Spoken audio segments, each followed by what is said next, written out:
Mahigit 2 milyong pisong halaga ng pinaghihinalaang smuggled cigarettes ang nasamsam ng mga otoridad sa 3 magkakahiwalay na checkpoints operations sa Lanao del Norte.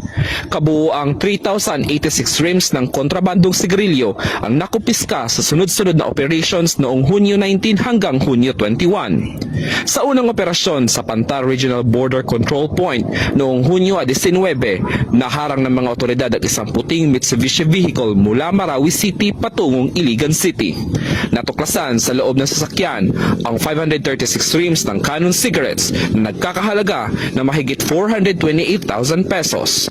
Naaresto ang 3 sakay na sasakyan na kinilala silang alias Zef, alias Lon at alias Boboy matapos mabigong magpakita ng legal na dokumento para sa kanilang kargamento.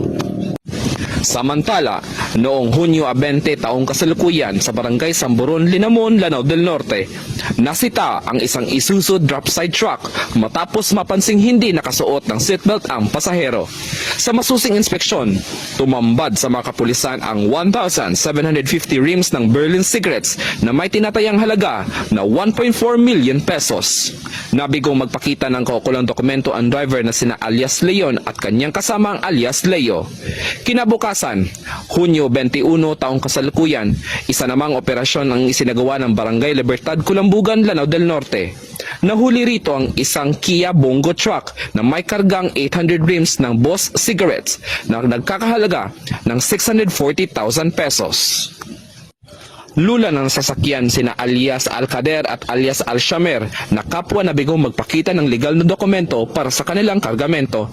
Sa kabuuan, umabot sa 2.46 million pesos ang halaga ng mga nakumpiskang smuggled cigarettes sa 3 operasyon. Patuloy ang mahigpit na checkpoint operations ng mga otoridad sa Lanao del Norte upang mapigilan ang pagpasok at pagbiyahe ng mga kontrabando. Ito ang bagong PNP para sa bagong Pilipinas.